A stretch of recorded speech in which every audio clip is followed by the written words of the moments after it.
when a veteran and his service dog were kicked out of a cafe for faking his disability. He never expected a Navy SEAL to step up and make one phone call that changed everything. But what happened when 6 more SEALs walked through that door 2 hours later? The smell of fresh coffee hit me as I pushed open the glass door to Rosie's Cafe.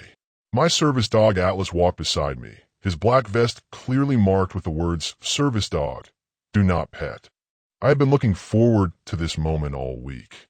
After 3 sleepless nights filled with nightmares from my time overseas, I finally felt calm enough to try eating in public again. I found a quiet corner table away from the crowd. Atlas settled down beside my chair, his warm body pressed against my leg. This was our routine. He could feel when my anxiety started to spike, and I could feel his steady breathing helping me stay grounded. The morning sun streamed through the window, and for the first time in days, I felt almost normal. The waitress came over with a bright smile. "Good morning. What can I get you started with?" she asked kindly. I ordered black coffee and scrambled eggs, keeping my voice steady even though my hand was shaking slightly. She didn't seem to notice Atlas at first, which was perfect. The best service dogs are the ones nobody pays attention to. But my peace didn't last long. I was halfway through my first sip of coffee when I heard sharp footsteps clicking across the tile floor. A woman in her 40s with perfectly styled blonde hair and a manager's name tag that read Sarah was marching straight toward my table. Her lips were pressed into a thin line, and her arms were crossed tightly across her chest. "Excuse me, sir," she said in a voice that could cut glass. "We don't allow pets in this establishment." My stomach dropped. This was the moment I had been dreading. I took a deep breath and looked up at her calmly. "Ma'am, this is Atlas. He's my service dog, not a pet. He's trained to help me with my disability." Sarah's eyes narrowed as she looked down at Atlas, who hadn't moved a muscle. He was trained to stay focused on me no matter what distractions happened around us. "I don't see any papers or certificates," she said, tapping her foot impatiently. I reached in my wallet and pulled out my veteran ID card along with Atlas's service dog identification. My hands were starting to shake more now, but I kept my voice steady. "Here's my military ID. I served 3 tours in Afghanistan. Atlas is trained to help me with PTSD, post-traumatic stress disorder." Sarah barely glanced at the cards before handing them back. "Look, I don't care what kind of papers you have. We have health codes to follow. No animals allowed inside, period." The words hit me like a punch to the gut. Other customers were starting to stare now. I could hear whispers from nearby tables. "Is that guy trying to sneak his dog inside? Why doesn't he just eat outside? That dog doesn't look blind." My breathing was getting faster. Atlas immediately sensed the change and gently placed his paw on my foot. This was one of his trained responses, deep pressure therapy, to help ground me when I started having a panic attack. But Sarah saw this and got even angrier. "See? That dog just put his dirty paw on you. This is exactly why we don't allow animals in here. It's unsanitary and against health regulations." I tried to explain, my voice getting quieter as more people turned to look. "Ma'am, he's performing a trained task. Service dogs are allowed everywhere by federal law. They're not pets, they're medical equipment." "Medical equipment?" Sarah laughed, but it wasn't a kind laugh. "That's the most ridiculous thing I've ever heard. You look perfectly fine to me. There's nothing wrong with you that I can see." Those words cut deeper than she could have known. How many times had I heard that before? "You look fine. It's all in your head. Just get over it." People couldn't see the invisible wounds that kept me awake at night, the memories that made crowds feel dangerous, the way my heart raced when I heard loud noises. "Invisible disabilities are still real disabilities," I said, my voice barely above a whisper now. "I have documentation from my doctor and the VA hospital." "The VA?" Sarah rolled her eyes. "Oh, here we go. Another one of those fake military guys looking for free handouts. I see this all the time. You probably bought that dog vest online and printed up some fake papers." The room felt like it was spinning. Other customers were openly staring now, and I could hear their judgmental whispers getting louder. My chest felt tight, and I was struggling to breathe normally. Atlas pressed closer against my leg, trying to help, but the noise and attention were overwhelming. "Please," I managed to say, "I just want to eat my breakfast in peace. I'm not bothering anyone." "Well, You're bothering me, Sarah snapped. And you're bothering my other customers. Look around. Everyone's staring because you brought an animal into a restaurant. This is disrupting my business. She was right that people were staring, but it wasn't because of Atlas. It was because she was making a scene. Atlas had been perfectly behaved, lying quietly beside my chair without making a sound or bothering anyone. I'm going to ask you one more time nicely, Sarah continued, her voice getting louder. Remove that animal from my restaurant immediately, or I'll have to call the police and have you both removed. My vision was starting to blur around the edges. This was exactly the kind of situation that triggered my worst symptoms. Being confronted, being accused of lying, having everyone stare at me. It brought back too many memories of being questioned and doubted by people who didn't understand what I'd been through. Atlas was doing his best to help, but I could feel a full panic attack coming on. My hand was shaking so badly now that I couldn't hold my coffee cup. Sweat was beading on my forehead despite the cool morning air. Just when I thought I would have to give up and leave, I heard a different kind of footsteps approaching from behind me. These weren't the sharp clicks of Sarah's heels. These were heavy, steady boots that moved with purpose and confidence. The footsteps stopped right behind my chair, and I heard a deep, gravelly voice that carried the kind of authority you only get from years of leading people in dangerous situations. Ma'am, I couldn't help but overhear your conversation with this young man. I turned around to see a man in his early 50s with silver gray hair and shoulders that looked like they could carry the weight of the world. He was wearing a simple black t-shirt and jeans, but something about the way he stood told me he wasn't just any regular customer. His eyes were the kind of sharp blue that seemed to see everything at once. Sarah turned toward him with the same annoyed expression she'd been giving me. Sir, this doesn't concern you. I'm handling a situation with this customer who brought an unauthorized pet into my restaurant. The man's expression didn't change, but I saw his jaw tighten slightly. Actually, ma'am, it does concern me. My name is Marcus, and I'm also a veteran. What you're looking at there is a legitimate service dog performing his job. He stepped around to where Sarah could see him better, and I noticed he was carrying himself like someone who had spent a lot of years in the military. His posture was perfect, his movements were controlled, and when he spoke, every word was clear and deliberate. That young man is protected by federal law. Marcus continued calmly. The Americans with Disabilities Act specifically allows service dogs in all public accommodations, including restaurants. You cannot legally ask him to leave because of his service animal. Sarah's face was getting red now. Oh great, another one. Let me guess. You have a fake service dog too? Is this some kind of military scam you guys run together?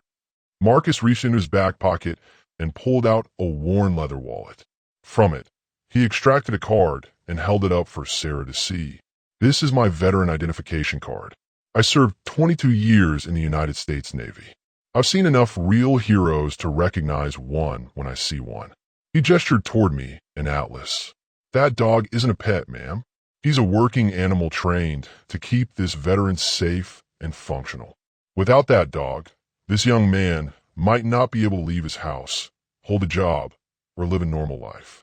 I felt a wave of gratitude wash over me. For the first time since this whole situation started, someone was standing up for me. Someone understood what Atlas meant to me and why I needed him. But Sarah wasn't backing down. If anything, she seemed even more determined now that there were two veterans in her restaurant. I don't care how many military cards you show me. This is my business, and I make the rules here. I'm not running some kind of charity for people who want to bring their pets everywhere they go. Marcus's voice stayed calm, but I could hear steel underneath it. Ma'am, with all due respect, you're not making rules. You're breaking federal law. Service dog discrimination is a serious crime that can result in heavy fines and legal action. Legal action? Sarah laughed, but it sounded forced now. You think you can intimidate me with threats? I've been running this place for 8 years. I know what's legal and what isn't. Do you? Marcus asked quietly. Because right now, you're violating the civil rights of a disabled veteran. You're also creating a hostile environment based on his disability status. That's not just illegal, it's morally wrong. Other customers were watching this exchange with growing interest. I noticed that some of them were starting to look uncomfortable with how Sarah was treating us. A few people were even taking out their phones, probably recording what was happening. Sarah noticed the phones too, and her face got even redder. Everyone put those away. This is a private business matter. Actually, it's a public accommodation matter, Marcus corrected her. This restaurant serves the public, which means it's subject to federal disability laws. You can't just decide those laws don't apply to you. Watch me, Sarah shot back. I'm calling the police right now. We'll see what they have to say about you two troublemakers trying to force your way into my restaurant with unauthorized animals. She pulled out her cell phone and started dialing. Marcus didn't look worried at all. In fact, he looked like he was expecting this to happen. Go ahead and call them, he said calmly. I think you'll find that the police are very familiar with service dog laws. They receive training on the Americans with Disabilities Act as part of their job. While Sarah was on the phone with the police, Marcus pulled out a chair and sat down on my table. Atlas looked up at him briefly, then returned his attention to me. He could sense that I was still anxious, even though having Marcus there was helping. What's your name, son? Marcus asked me quietly. Jake, I managed to answer. My voice was still shaky, but I was starting to breathe more normally. Jake, I want you to know that what's happening here isn't your fault. You have every right to be in this restaurant with your service dog. Don't let anyone tell you otherwise. I nodded, grateful for his support. Thank you for stepping in. I didn't know what to do. You were doing fine, Marcus assured me. Standing up for your rights isn't always easy, especially when people don't understand. But you handled yourself well. Sarah finished her phone call and came back over to our table. The police are on their way. They'll sort this whole thing out and remove you both from my property. Marcus just nodded. Good. I'm looking forward to talking with them. Something about the way he said that made me think he wasn't worried about the police at all. In fact, he seemed almost pleased that they were coming. There was something else too. I noticed he kept glancing at his phone like he was waiting for something. The next few minutes felt like hours. The other customers were trying to pretend they weren't watching us, but I could feel their eyes on us. Atlas stayed pressed against my leg, providing the steady comfort I needed to keep from having a complete breakdown. Finally, I heard sirens in the distance, getting closer. Sarah smoothed down her hair and put on what I guessed was supposed to be her professional face. Marcus just sat there calmly, occasionally checking his phone. Two police officers walked through the front door. One was a middle-aged white man with sergeant stripes on his uniform. The other was a younger Hispanic woman who looked like she took her job very seriously. Both of them surveyed the scene quickly, their eyes taking in me, Atlas, Marcus, and the obviously agitated Sarah. I'm Sergeant Jenkins, the older officer said. We got a call about a disturbance involving service animals. Can someone tell me what's going on here? Sarah immediately launched into her version of events, talking fast and waving her hand around. These two men are trying to force their way into my restaurant with unauthorized pets. They're claiming they're service dogs, but I think they're just regular pets with fake vests. They're disrupting my business and harassing my staff. Sergeant Jenkins listened patiently, then turned to Marcus and me. Gentlemen, would you like to tell me your side of the story? Before either of us could answer, Marcus's phone buzzed. He glanced at it, and for the first time since this whole thing started, he smiled slightly. Actually, officer, I think we're about to have some additional witnesses arrive. Marcus put his phone back in his pocket, but not before I caught a glimpse of something that made my blood run cold. The screen showed a text message with just 2 words. En route. 2 minutes. Sergeant Jenkins stepped closer to our table, his partner Officer Martinez right behind him.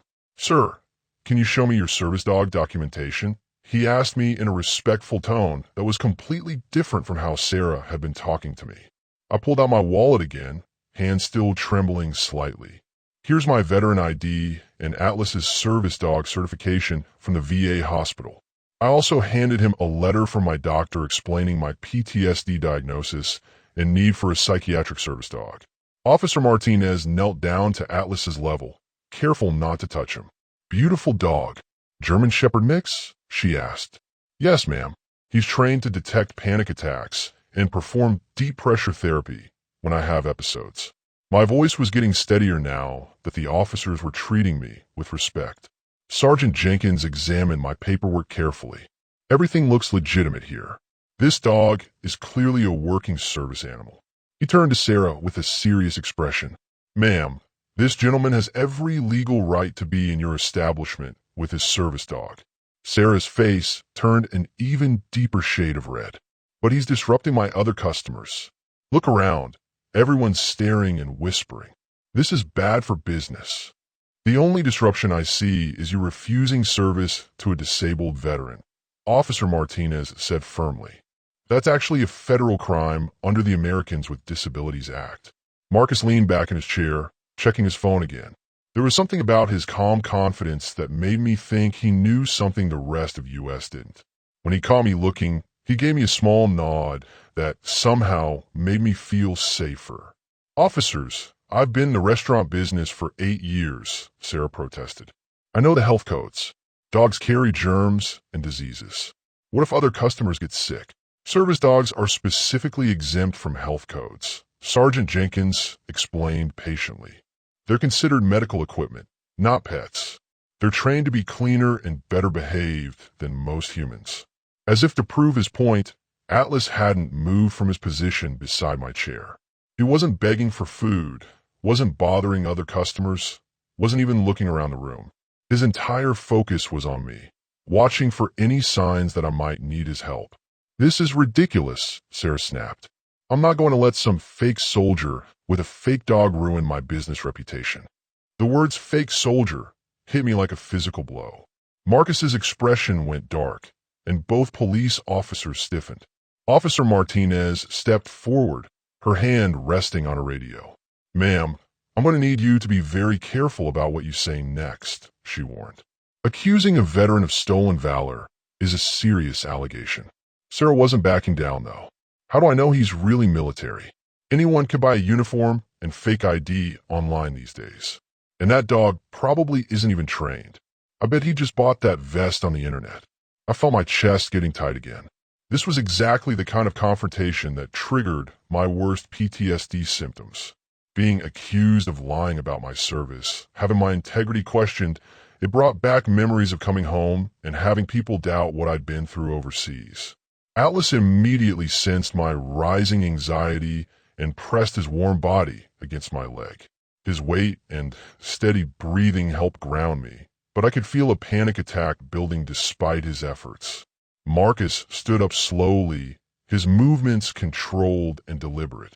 Ma'am, you just made a very serious mistake, he said in a voice so quiet it was almost a whisper. You're now questioning this man's military service and his integrity as a veteran. He rolled up his right sleeve, revealing a tattoo that made both officers take a step back.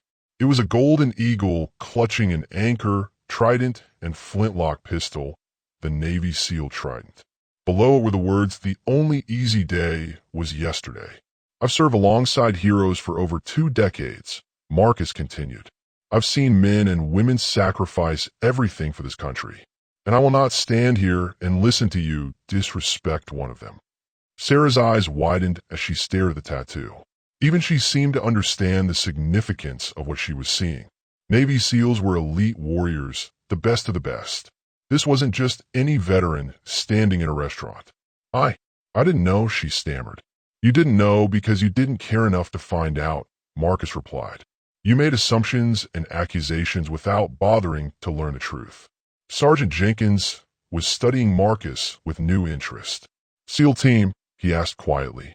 Team 6, Marcus answered. Retired Master Chief Petty Officer Marcus Rodriguez. The room went completely silent. Even the other customers had stopped their conversations to listen. Team 6 was legendary, the most elite counterterrorism unit in the world. These were the people who took on the most dangerous missions that nobody else could handle. Officer Martinez looked impressed. My brother served in the Navy. He always said SEALs were something special. We're all something special, Marcus said, gesturing toward me. Every person who puts on a uniform and serves their country deserves respect and dignity, not accusations and harassment. Sarah was looking increasingly uncomfortable now. She glanced around the restaurant, probably noticing that several customers were recording the interaction on their phones. This was not going to be good for her business reputation. Look, maybe I was a little hasty, she said, trying to backtrack, but you have to understand my position. I have to protect my business and my other customers. Your other customers seem fine, Officer Martinez observed. The only person causing a disturbance here is you. Marcus checked his phone one more time, and this time he actually smiled. Officers, I think we're about to have some additional witnesses to this situation. Before anyone could ask what he meant, the bell above the front door chimed. 6 men in civilian clothes walked into the restaurant, but even in jeans and t-shirts, they moved with the same controlled precision as Marcus. Their eyes swept the room, taking in every detail, assessing the situation in seconds. The man in front was tall and lean with dark hair and cold gray eyes. He walked straight to our table with the confidence of someone used to being in charge of life and death situations. Master Chief Rodriguez, he said, giving Marcus a respectful nod. We got your message. Sarah's mouth fell open as she realized that Marcus hadn't just been making idle threats. He had actually called for backup, and that backup had just walked through her door. Gentlemen, Marcus said, standing to greet the newcomers. I'd like you to meet Jake, a fellow veteran who's been having some trouble getting the respect he deserves. The leader of the group turned to look at me, and I felt like I was being evaluated by someone who could see right through me. After a moment, his expression softened slightly. Marine, he asked, noticing something in my posture or bearing that identified my branch of service. Yes, sir. 3 tours in Afghanistan. I answered, trying to keep my voice steady. He nodded approvingly. Semper Fi, Marine. I'm Commander Jake Thompson, Navy SEALs. We heard you were having some issues with discrimination. Sarah was now looking around the room desperately, probably wondering how a simple complaint about a dog had turned into a meeting of elite military personnel in a restaurant. I think there's been a misunderstanding, she said weakly. Oh, I don't think there's any misunderstanding at all, Commander Thompson replied, his voice carrying the kind of authority that made people listen whether they wanted to or not. Commander Thompson's gray eyes swept across the restaurant, taking in every detail like he was assessing a battlefield. The 5 other SEALs spread out casually, but I could tell they were positioning themselves strategically around the room. This wasn't just a social visit. Ma'am, are you the manager of this establishment?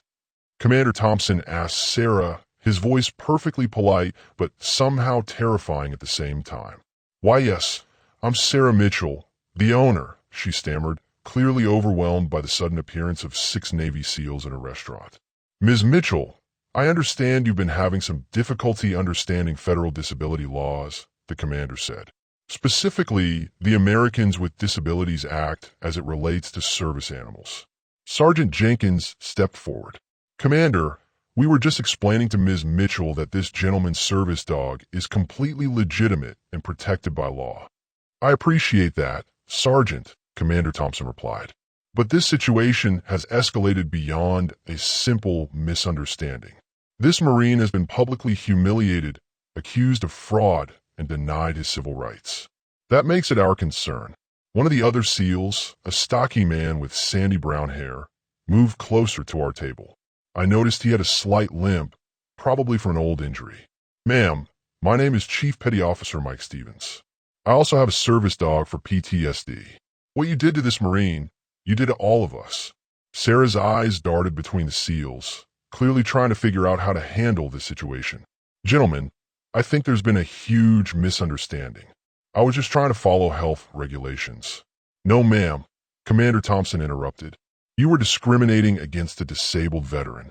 That's not a misunderstanding. That's a federal crime. Atlas had been watching all of this quietly, but I could feel his body tense against my leg. He was picking up on my rising anxiety as the situation continued to escalate. Having all these people focused on me and my problems was making me uncomfortable, even though they were trying to help. Officer Martinez noticed Atlas's behavior. Your dog is very well trained, she said to me. He's been perfect this whole time. Thank you, I managed to say. He knows when I'm getting overwhelmed. Commander Thompson heard this, and his expression softened slightly. Marine, what's your name? Jake Morrison, sir. Lance Corporal, retired. Well, Jake, you've got nothing to be ashamed of here. You served your country with honor, and you deserve to be treated with respect everywhere you go. Master Chief Rodriguez had been quiet during this exchange, but now he spoke up. Commander, I think Ms. Mitchell needs to understand the full scope of what she's dealing with here. Sarah looked confused. What do you mean? What I mean, Rodriguez explained, is that you didn't just insult one veteran today. You insulted all of us. And when you attack one of our brothers, you attack all of us. The SEAL with the limp, Chief Stevens, nodded. We don't leave our people behind, ma'am. Not on the battlefield, and not in civilian life either. I was starting to feel overwhelmed by all the attention and support.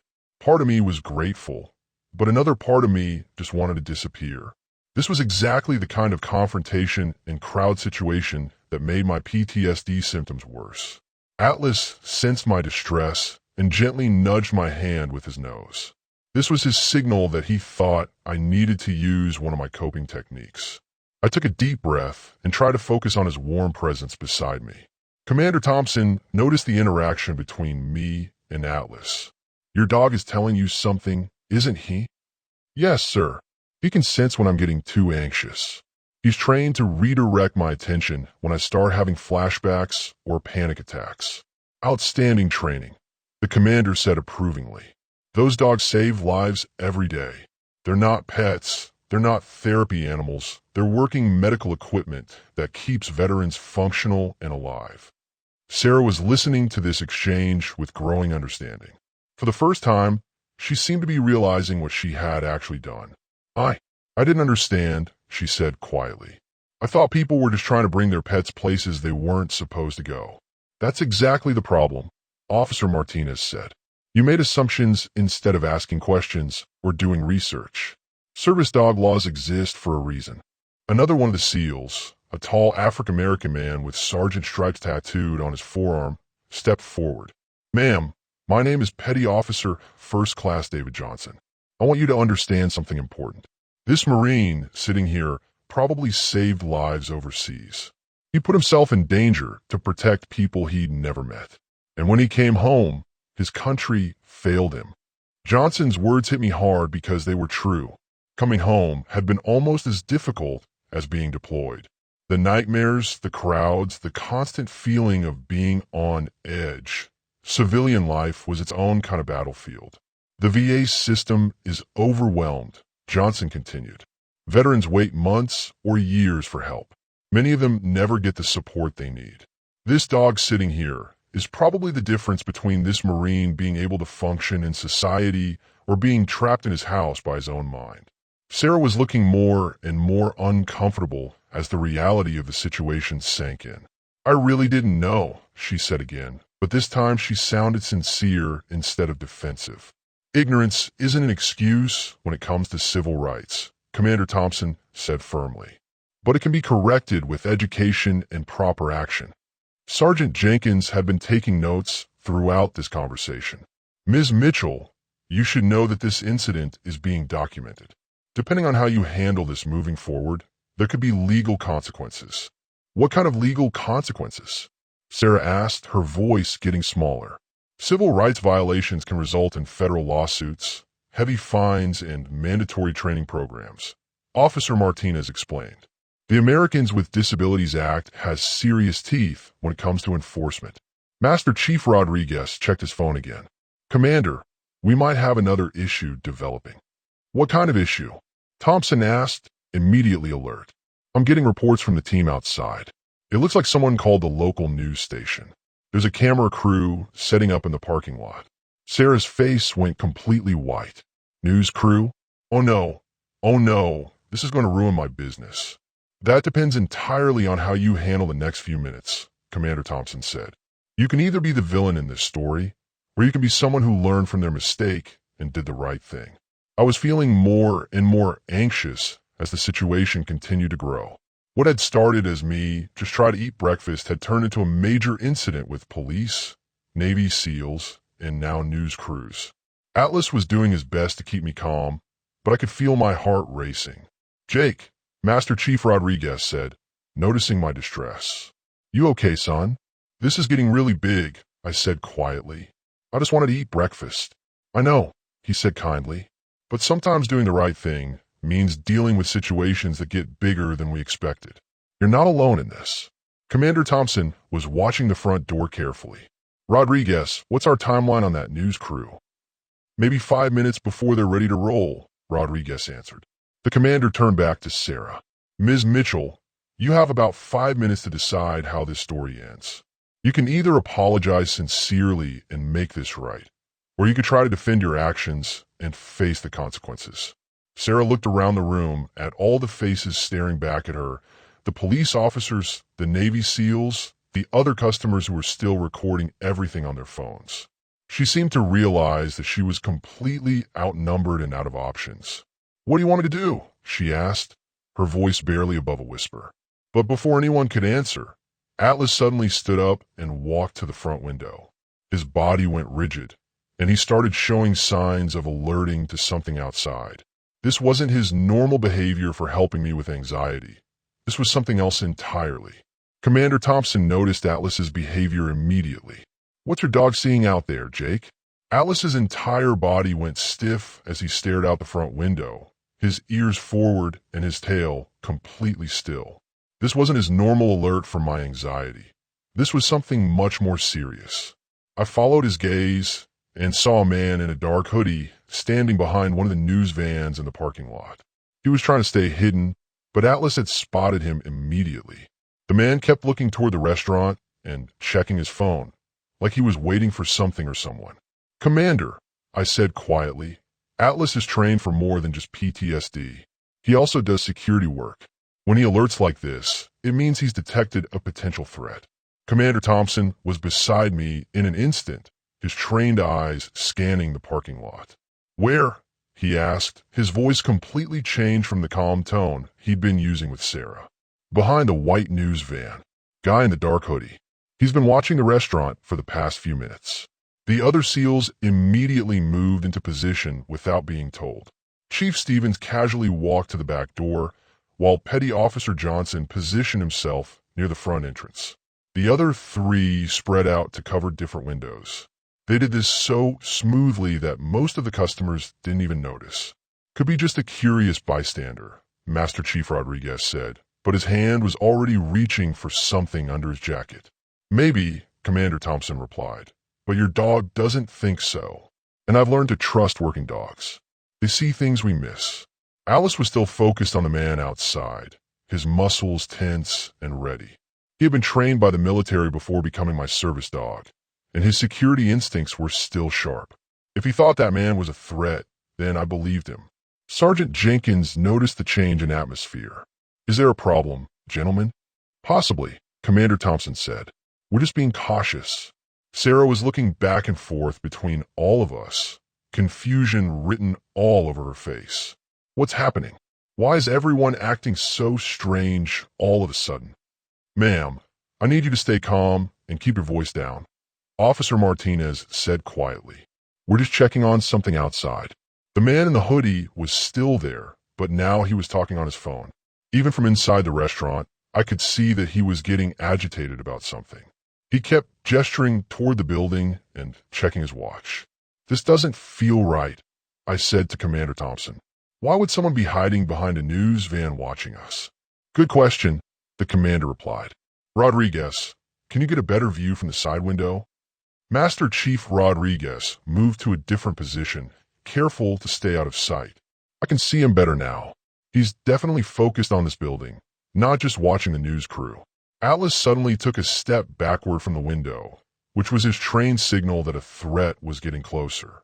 My heart started racing, and I felt that familiar tightness in my chest that meant my PTSD was kicking in. He's moving, I said, trying to keep my voice steady. Atlas is telling me the threat is getting closer. Commander Thompson made a quick hand signal to his team. All of the SEALs tensed up, ready for action. Jake, I need you to move away from the window. Take Atlas and go sit at that table in the back corner. I started to get up, but my legs felt shaky. The combination of my anxiety about the confrontation with Sarah and now this new threat was overwhelming my system. Atlas immediately sensed my distress and pressed against my leg to provide support. I've got you, Master Chief Rodriguez said, helping me to the back table. Just breathe, son. We're going to handle this. The other customers were starting to notice that something was wrong.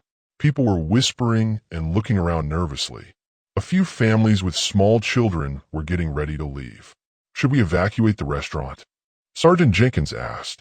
Not yet, Commander Thompson said. We don't want to cause a panic if this turns out to be nothing. But everyone stay alert. Sarah was now looking scared instead of angry. Is someone trying to hurt us? Is this because of what happened with the service dog? We don't know yet, Officer Martinez said, but we're prepared for anything. The man in the hoodie was now walking toward the front door of the restaurant. He had his hands in his pockets and kept looking around like he was checking to make sure no one was watching him.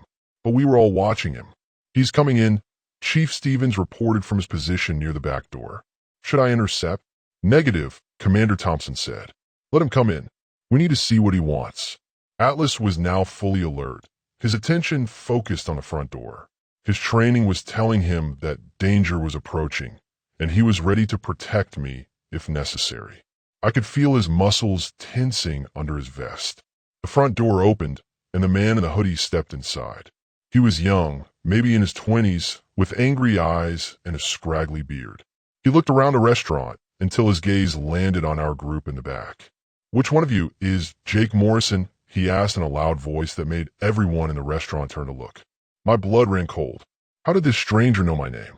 I hadn't told anyone my full name except Commander Thompson and the police officers. And why was he looking for me specifically? Commander Thompson stepped forward, placing himself between the stranger and me. Who's asking? I'm asking, the young man said, his voice getting louder and more aggressive. I heard on the police scanner that there was some kind of incident here involving a fake veteran with a fake service dog. I came to see for myself. And you are?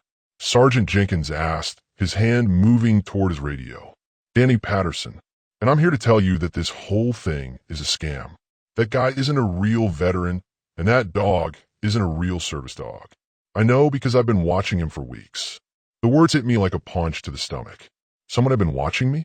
Following me? My breathing became shallow and fast, and I felt like the room was spinning. Atlas immediately went into action, positioning himself between me and Danny while also providing the deep pressure therapy I needed. His warm weight against my leg helped ground me, but I could still feel a panic attack building. Weeks? Commander Thompson asked, his voice deadly calm. You've been stalking this Marine for weeks? I haven't been stalking anyone, Danny shot back. I've been investigating. There are too many people faking disabilities these days, taking advantage of the system. Someone needs to expose them. Master Chief Rodriguez moved closer to Danny, his expression dangerous. Son, you just made a very serious accusation against a decorated veteran. I hope you have proof to back that up. Danny pulled out his phone and started scrolling through photos. I've got pictures of him walking his dog in the park without the service vest. I've got video of him at the grocery store acting perfectly normal. If he's so disabled, why can he do all these normal things? I felt tears starting to form in my eyes. This was my worst nightmare, being stalked and having my privacy violated by someone who didn't understand invisible disabilities. People like Danny thought that if you could walk or talk or function at all, then you weren't really disabled. You don't understand, I said, my voice barely above a whisper. PTSD isn't visible. Just because I can grocery shop doesn't mean I'm not disabled. PTSD. Danny laughed, but it wasn't a kind laugh. Right. The convenient excuse that everyone uses these days. You look fine to me. That's when something inside Commander Thompson seemed to snap. His calm demeanor disappeared, and he took a step toward Danny that made the younger man back up toward the door. Son, the commander said in a voice that could freeze blood, you just made the biggest mistake of your life. Commander Thompson's gray eyes turned to ice as he stared down Danny Patterson. The temperature in the restaurant seemed to drop 20 degrees as every SEAL in the room shifted into combat mode without making a sound. You've been stalking a disabled veteran for weeks, the commander said, each word precise and cutting.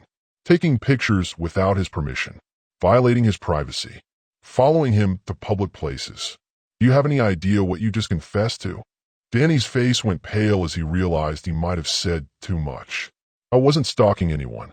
I was just investigating fraud. Investigating Master Chief Rodriguez stepped forward, his 22 years of military experience evident in every movement. What gives you the right to investigate anyone? Are you a police officer? A federal agent? A doctor qualified to diagnose PTSD? I'm a concerned citizen, Danny stammered, but his confidence was fading fast. You're a criminal, Officer Martinez said, pulling out her handcuffs. What you described as harassment, stalking, and invasion of privacy, all of which are serious crimes. I was struggling to breathe normally as the reality of the situation hit me.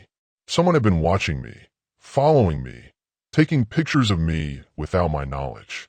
All the times I'd felt like someone was watching me, I'd thought it was just my PTSD making me paranoid. But I'd been right. Atlas sensed my rising panic and immediately began deep pressure therapy, leaning his full weight against my legs. His warmth and steady breathing helped anchor me to the present moment, but I could still feel my heart racing. "Jake," Commander Thompson said, his voice gentler now as he addressed me. "Are you okay? Do you need medical attention?" I can't believe someone was watching me," I managed to say between shaky breaths. "I thought I was being paranoid." "You weren't being paranoid," Chief Stevens said firmly. "Your instincts were correct. That's your military training working properly." Danny was looking around the room desperately, probably realizing that he was outnumbered and in serious trouble. "Look, I didn't mean any harm. I just think there's too much fraud in the veteran community these days." "Fraud?" Petty Officer Johnson's voice was like steel. "You want to talk about fraud? Let me tell you about real fraud. Real fraud is someone who never served, questioning the sacrifices of those who did." "I support the troops," Danny protested weakly. "No, you don't," Commander Thompson said. "If you supported the troops, you'd respect their service and their struggles. You wouldn't stalk them and harass them and try to humiliate them in public." Sergeant Jenkins was taking notes while Officer Martinez prepared to arrest Danny. "Mr. Patterson, you have the right to remain silent. Anything you say can and will be used against you in a court of law." "Wait," Danny said, panic creeping into his voice. "I can prove he's faking. Look at these pictures." He held up his phone, showing photos he'd taken of me at various places around town. There were pictures of me walking Atlas in the park, shopping at the grocery store, even sitting on a bench reading a book. All perfectly normal activities that proved absolutely nothing about my disability status. "Those pictures prove nothing except that you've been stalking him," Master Chief Rodriguez said. "Having PTSD doesn't mean you can't leave your house. It doesn't mean you can't walk your dog or buy groceries." "But he looks normal in all of them," Danny insisted. "That's because PTSD is an invisible disability," Officer Martinez explained as she continued reading Danny's rights. "Mental health conditions don't show up in photographs." Sarah, who had been watching this whole scene unfold, finally spoke up. "I'm starting to understand why I was so wrong earlier.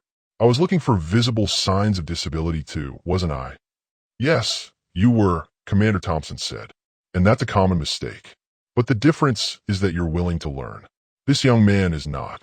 Atlas was still providing pressure therapy, but I could feel my panic attack slowly subsiding. Having the SEALs handle the situation was helping me feel safer, even though I was still shaken by the revelation that I'd been stalked. "How long has this been going on?" I asked Danny, my voice getting stronger. "A few weeks," he admitted.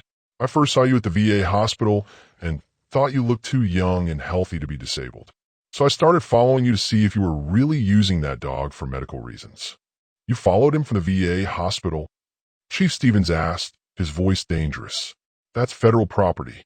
You committed a federal crime." Danny's face went white as he realized the implications. "I didn't know that was illegal. Ignorance of the law is not a defense," Officer Martinez said, finishing the arrest procedure. "You're under arrest for stalking, harassment, and invasion of privacy." As she led Danny toward the door, he looked back at me one more time. "I still think you're faking it. Real veterans don't need emotional support dogs." That comment made every SEAL in the room tense up like they were about to spring into action.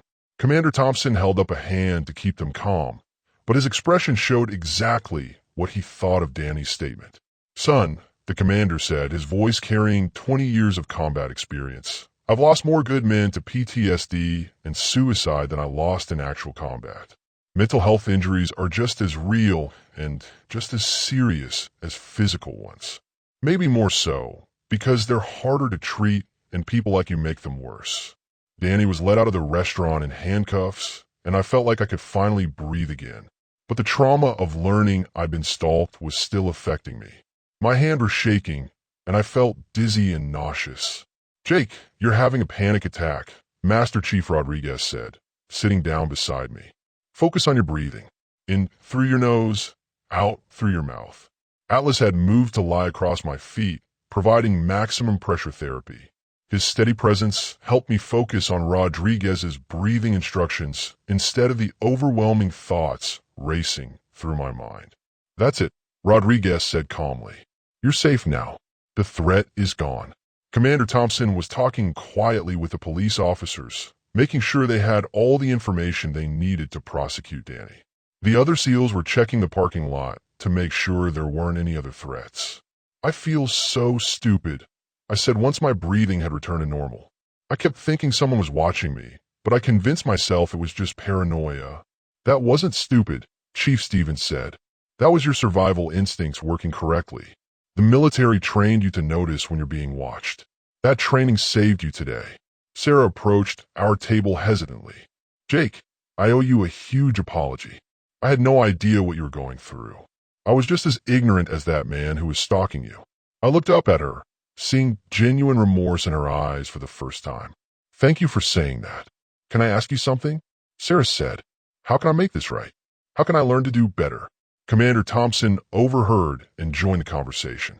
"Education is the first step. Learn about invisible disabilities. Train your staff on service dog loss.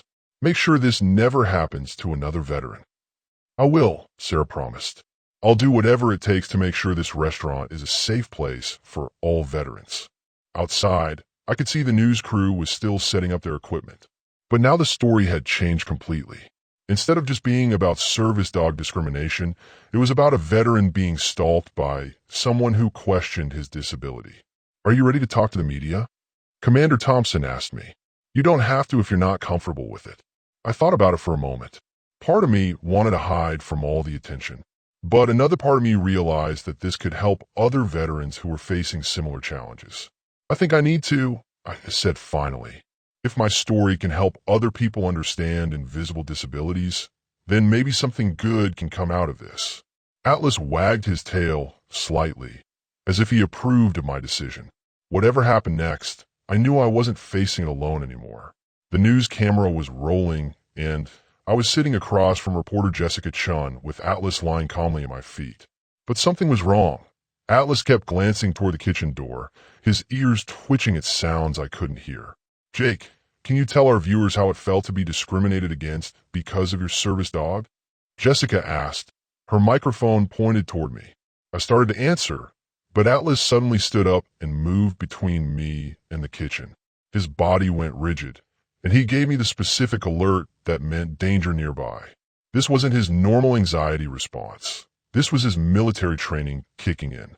"I'm sorry," I said to Jessica, "but I need to pay attention to my dog right now. He's telling me something important."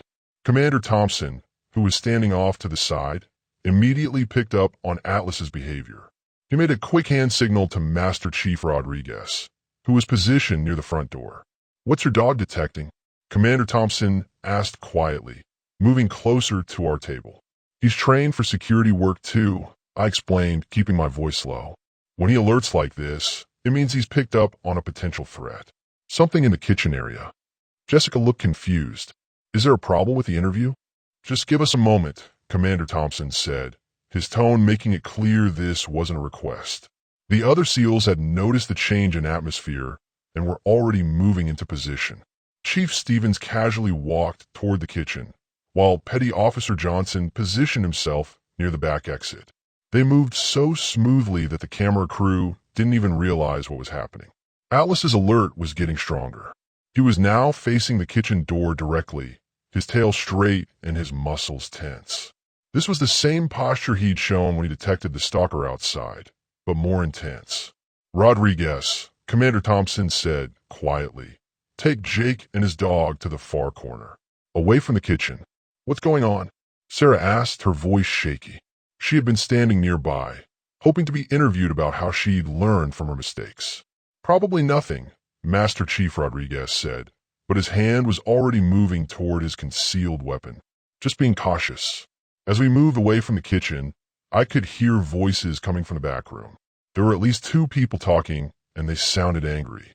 One voice was definitely male, and it sounded familiar. That's Danny's voice, I said suddenly. The guy who was stalking me. But he was arrested. How's he back here? Commander Thompson's expression went cold. Rodriguez, call for backup. Now. Before Rodriguez could respond, the kitchen door swung open. Danny Patterson walked out, no longer in handcuffs. Behind him was another man I'd never seen before, older, with a mean face and tattoos covering his arms. There he is, Danny said, pointing at me. The fake veteran I was telling you about, Uncle Rick. The older man, Rick, looked at me with pure hatred in his eyes. So you're the one causing trouble for my nephew, making him look bad with all your fake military stories. Sergeant Jenkins, who had been talking to other officers outside, came running back into the restaurant when he heard the commotion. How did Patterson get out of custody? He demanded. Posted bail an hour ago, Officer Martinez said, following close behind. But he's supposed to stay away from Jake. This violates his restraining order. Rick laughed, but it wasn't a friendly sound. Restraining orders don't scare me, and neither do a bunch of fake soldiers playing dress-up. That comment made every SEAL in the room go completely still. The temperature seemed to drop as 6 of America's most elite warriors focused their attention on Rick. Sir, Commander Thompson said, his voice deadly calm, I'm going to give you one chance to walk out of here peacefully. Or what? Rick sneered. You going to call more of your fake military buddies? Master Chief Rodriguez stepped forward, his 22 years of service evident in every movement. Son, you're about to make a mistake you can't take back. Atlas was now fully alert, positioned protectively in front of me. His military training was telling him that a confrontation was about to happen, and he was ready to defend me if necessary.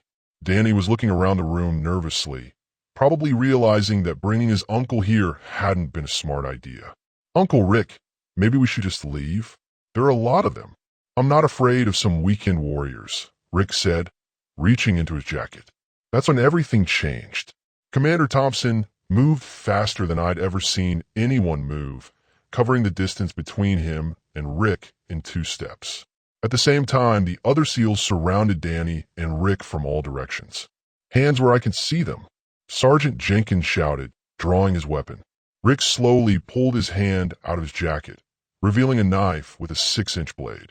I came here to teach this fake soldier a lesson about lying. Put the weapon down. Officer Martinez commanded, her gun also drawn. The news camera was still rolling, capturing everything. Jessica and her crew had backed away to a safe distance, but they were still filming. This was turning into a much bigger story than anyone had expected. You want to know about fake soldiers?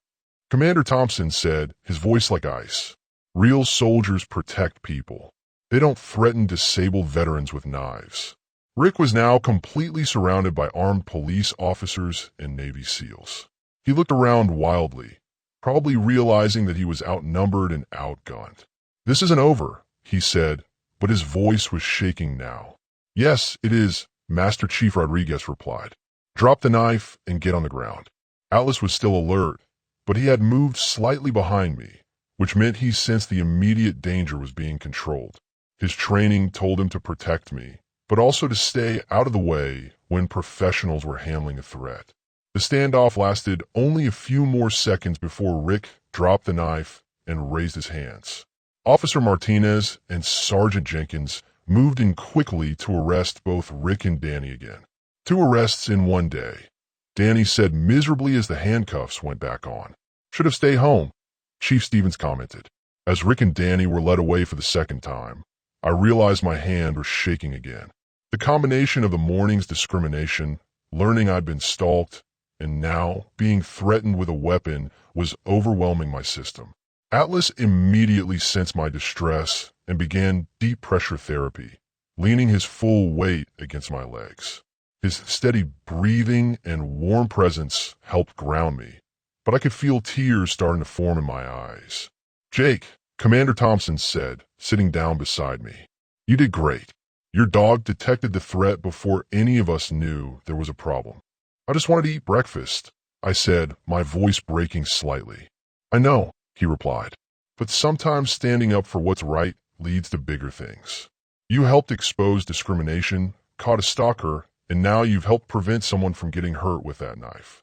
Jessica approached us carefully, her camera crew following at a respectful distance. "Jake, if you're willing, I think our viewers need to hear what really happened here today." I looked around the restaurant at all the people who had stood up for me, the police officers, the Navy SEALs, even Sarah who had learned from her mistakes. Atlas wagged his tail slightly, as if he was encouraging me to tell our story. "Okay," I said finally. "Let's do this." The bright lights from the news camera felt overwhelming, but Atlas pressed closer to my leg, reminding me that I wasn't alone. Commander Thompson sat beside me, while Master Chief Rodriguez and the other SEALs stood nearby like protective guardians. "Jake, this morning started with discrimination against your service dog, but became something much bigger," Jessica said, her voice gentle but professional. "Can you tell us what this day has meant to you?" I took a deep breath, feeling Atlas's steady warmth against my leg. "This morning, I just wanted to eat breakfast like any normal person. I never expected to face discrimination, discover I was being stalked, or be threatened with a knife. But I also never expected to find so many people willing to stand up for what's right." "How did it feel when Sarah first told you to leave because of Atlas?" The memory still hurt, but I found I could talk about it now. It felt like being punched in the stomach. When people question your disability or your service dog, they're questioning everything you've been through. They're saying your struggles aren't real. Commander Thompson leaned forward slightly. "What people don't understand is that invisible disabilities are often the hardest ones to live with. Jake's service dog isn't just a companion. Atlas is medical equipment that keeps Jake functional and alive." Sarah stepped into view of the camera, her face showing genuine remorse. "I was completely wrong this morning. I made assumptions based on ignorance. I thought I knew what disability looked like, but I was discriminating against a hero who served our country. What would you say to other business owners who might face similar situations?" Jessica asked Sarah. "Educate yourself," Sarah said firmly. "Learn the laws about service dogs. Understand that disabilities aren't always visible. And treat every customer with respect and dignity, especially our veterans who sacrificed so much." I felt proud of Sarah for admitting her mistakes publicly. It took courage to face a camera and admit you were wrong in front of thousands of viewers. "Jake," Jessica continued, "finding out you were being stalked must have been terrifying." "It was," I admitted. "For weeks, I thought I was being paranoid when I felt like someone was watching me. But my military training and Atlas's alerts were telling me something was wrong. I just didn't trust my own instincts." Master Chief Rodriguez spoke up. "That's common with PTSD. Veterans often second-guess their survival instincts. But Jake's instincts were correct. His training saved him today." And then Rick Patterson showed up with a knife, Jessica said. "How did you feel when that threat escalated?" "Scared," I said honestly, "but also grateful. I had 6 Navy SEALs, 2 police officers, and my service dog all working to keep me safe. I wasn't facing this alone." Commander Thompson nodded. "That's what brotherhood means. We don't leave our people behind, whether on the battlefield or in civilian life. When someone attacks one veteran, they attack all of us." "What message do you want to send to other veterans who might be watching?" Jessica asked. I thought carefully about my answer. Don't give up. Don't let people make you feel ashamed of your disabilities or your service dog. You earn the right to be treated with respect. And there are people out there who will stand up for you when you need it most. Atlas has been incredible throughout this entire ordeal, Jessica observed. Can you tell us about his training?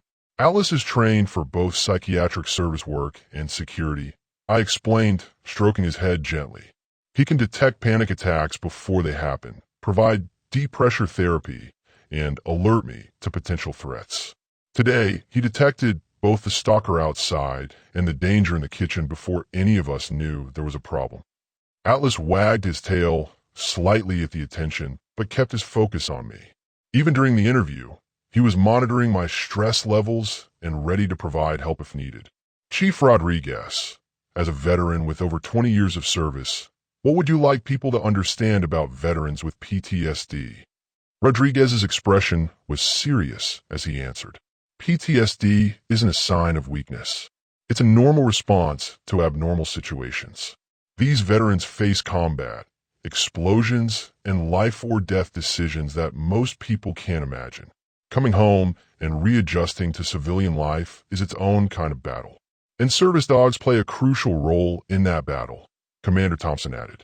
These dogs are trained professionals, just like the veterans they serve. They're not pets or emotional support animals. They're highly skilled medical equipment. Jessica turned back to me. Jake, how has today changed you? It's shown me that standing up for yourself is worth it, even when it's scary, I said. It's also shown me that there are good people everywhere who will do the right thing when they understand the truth. What happens now? Now I keep living my life, I said, feeling stronger than I'd all day. I'll keep working with Atlas, keep going to therapy, and keep being proud of my service. And hopefully, our story will help other people understand that invisible disabilities are real and that veterans deserve respect and support. Commander Thompson handed me a business card.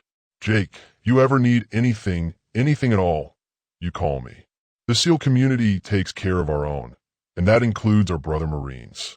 As the interview wrapped up, I realized that what had started as the worst day I'd had in months had turned into something positive. The discrimination and threats were terrible, but they had also brought out the best in people. Sarah approached as the cameras stopped rolling. Jake, your breakfast is on the house today, and every day you want to come here. This restaurant will always be a safe place for you and Atlas. Other customers who had witnessed everything came over to shake my hand and thank me for my service. Several people said they had learned something important about disabilities and service dogs. As we prepared to leave, Atlas walked proudly beside me, his tail wagging. He had done his job perfectly today, protecting me, alerting to threats, and helping me through multiple panic attacks. You ready to go home, buddy? I asked him. He looked up at me with his intelligent brown eyes and wagged his tail harder. We had both survived a difficult day, but we had also made a difference. Sometimes that's all you can ask for. Commander Thompson and the other SEALs walked us to my car, making sure we got there safely. As I drove away from Rosie's Cafe, I felt something I hadn't felt in a long time. Hope. Maybe tomorrow would be better. And if it wasn't, I knew I had Atlas by my side and a brotherhood of warriors who had my back.